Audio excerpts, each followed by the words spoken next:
All right, here with Steven Navarro, now 6-0, 5 knockouts. And man, Steven, it looked like you shifted gears. He had a little bit of moment in the beginning of the round where you stopped him, and it looked like it brought something out of you, man. Take us through that. You know what? It's all experience. You know, this is only my 6th fight, and we're fighting for a title already. I mean, I set myself for this path. I knew there was going to be times where I have holes that are going to be exposed, not just to everybody, but to myself.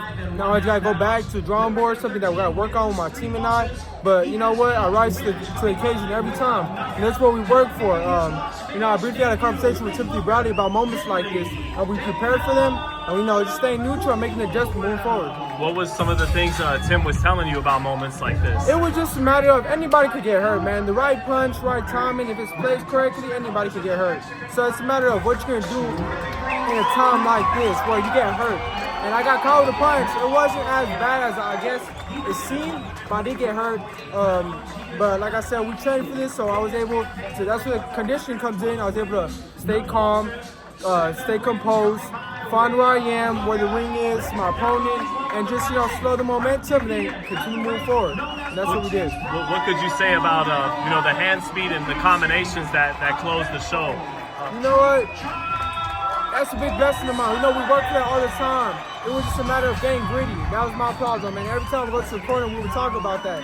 But like I said, it's all experience. I know I got speed, you know, I got punching power, and sometimes that's not enough. And I was getting too excited with that. And my team was telling me, you know, you have IQ, use that, and I got that awakening with that punch, so yeah. How quickly do you want to be moved, man? You're just 6-0, but I know Top Rank has some high hopes for you, so you know, how quickly do you want to get towards the title picture? You know what, like I said, it's a matter of how I perform for each fight. This fight, you know, I was a bit of a high horse, but you know what?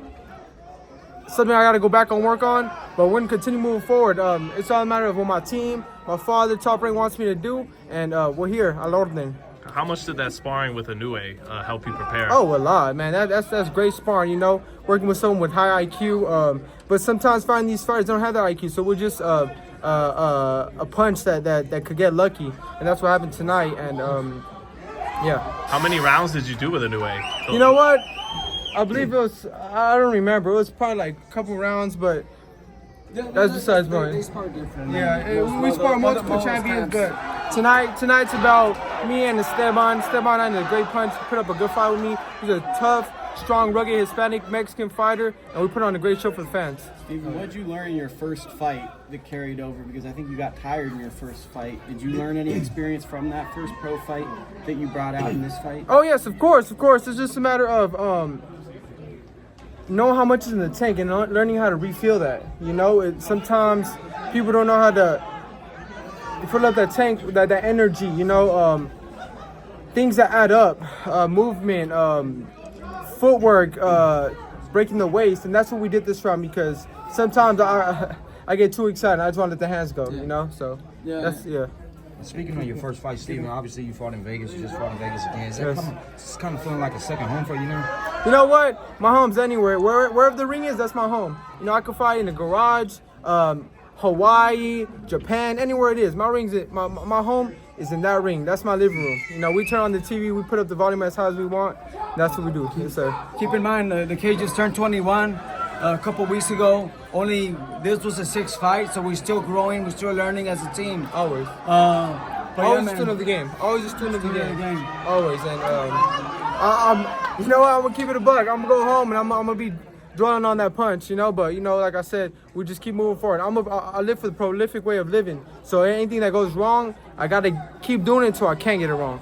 And that's the type of person I am. You think that kind of speaks levels of your chin, though, just seeing that you was hurt and you was able to recover pretty fast? Yeah, I mean, it's part of the sport. I've gotten hurt before in sparring, but it happened tonight in front of everybody, thousands of people, and you know, that's why we work for this, you know. It's a part of the game, and I showed people that I got that heart, you know. I've been through worse, and that's where the mind and the connection comes with the body, and I put that in. I put that in tonight. Through the punch that connected, that kind of got you, and the emotion of the finish, both maybe you and Kuko, if you could share that emotion when the stoppage happened. I saw your father up and down jumping. When I saw that punch, my heart dropped.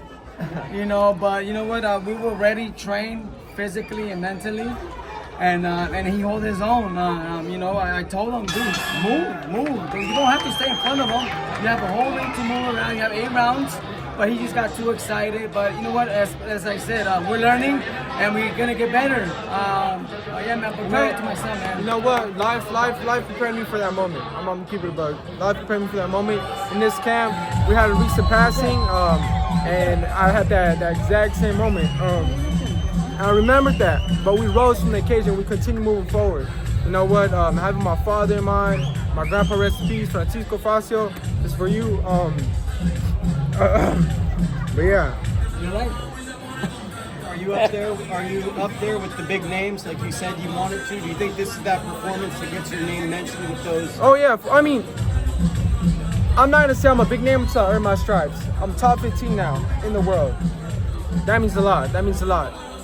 But I was also showed tonight. I'm never gonna look over something. I was showed tonight that there's things I need to work on. And if I want that name, I'm gonna work for it, and I'm gonna keep doing that. I know the doctor said we gotta be 3 weeks away from the gym, but that don't mean we can't study, and that's what I'm gonna do tonight. Tonight, we're studying because we're perfectionists. That's what we do. Man, you looking to come back to Vegas maybe to get some rounds with Inoue when he come here for the fight? Anybody, you know what? Sharing the ring with any boxer. You know, my father's always told me whether it's a green fighter, a world champion, there's always great work. It's just a matter of looking for it, studying it. It's a way of living. Well, definitely. Just to ask the last one for me, for you and Coach, man. What was the best takeaways from that experience with Inoue? What did it do for you as a fighter? You know, just going forward.